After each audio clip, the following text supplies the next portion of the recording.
അഷ്ജാറു സാജിദത്തൻ തംശി ഇലൈഹി ബിലാ സാഖിം വലാ ഖദമി. ഇമാം ബൂസിരി റഹ്മത്തുള്ളാഹി പറഞ്ഞു, വിടവങ്ങൾ വികസൽ രോമാഞ്ചവുമായി പ്രിയ നബി വിളിക്കവേ താഴ്മയോടും തലകൾ താഴ്ത്തി. സംപ്രാപ്ത സൗഭാഗ്യ വായ്പിൽ മതിമറന്ന സുഭദ്ര സങ്കേതത്തിൻ തിരുസന്നിധാനത്തിലെത്തി. മലയാളത്തിൽ ബുറുദയ്ക്ക് മനോഹരമായി പരിഭാഷ എഴുതിയ നമ്മുടെ എറണാകുളംകാരൻ ഹമീദ് സാഹിബ് ഇങ്ങനെയാണ് ഇതിന് ഭാഷാന്തരം ചെയ്തിരിക്കുന്നത്.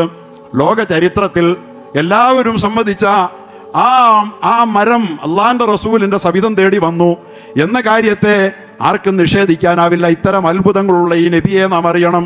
കേവലം ഒരു വിപ്ലവകാരിയെ, ഒരു യാദൃശ്ചികതയുടെ പ്രതിനിധിയാണെന്നറിഞ്ഞാൽ നമ്മുടെ ഈ സമൂഹം ഉമ്മത്ത് ഈ നബിയിൽ നകന്നു പോകും. അതുകൊണ്ടല്ലേ അള്ളാന്റെ റസൂലിനെ കുറിച്ച് എന്തെങ്കിലും അന്ധവിശ്വാസ ജടിലമായ വർത്തമാനങ്ങളൊന്നും പരിരക്ഷിക്കാത്ത ഇന്നത്തെ അറേബ്യൻ ഭരണകൂടം അവിടെ മസ്ജിദു ഷജറ എന്ന് പറയുന്നത് അവിടുത്തെ പ്രധാനപ്പെട്ട ഒരു വ്യൂ പോയിന്റ് ആണ്. അവിടെ അല്ലാഹുവിന്റെ റസൂലിന്റെ മക്കയിൽ എല്ലാവരും കാണാൻ കൊണ്ടു നടന്ന് കാണിക്കപ്പെടുന്ന, ഭരണകൂടത്തിന്റെ പിന്തുണയോടുകൂടി കാണിക്കപ്പെടുന്ന മരപ്പള്ളി എന്നാണ് അതിന്റെ പേര്, വൃക്ഷപ്പള്ളി എന്നാണ് അതിന്റെ പേര്. ആ പള്ളി ഹറമിന്റെ ഉള്ളിൽ തന്നെയാണ്. നാം ഒക്കെ പോയി നിന്ന കഥ കേൾക്കാറുണ്ട്.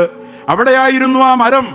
ആ മരം അവിടെ നിന്ന് അല്ലാഹുവിന്റെ റസൂലിന്റെ നിർദ്ദേശത്തിന് വിധേയമായി, ചൂണ്ടുവിരൽക്ക് ശാസനകൾക്ക് വിധേയമായി അള്ളാഹിന്റെ റസൂലിന്റെ അടുത്തേക്ക് ആ മരം നടന്നു വന്നു. ജാഅത്തിൽ ദഅവതിൽ അഷ്ജാറു സാജിദത്തൻ തംശി ഇലൈഹി ബിലാ സാഖിം വലാ ഖദമി.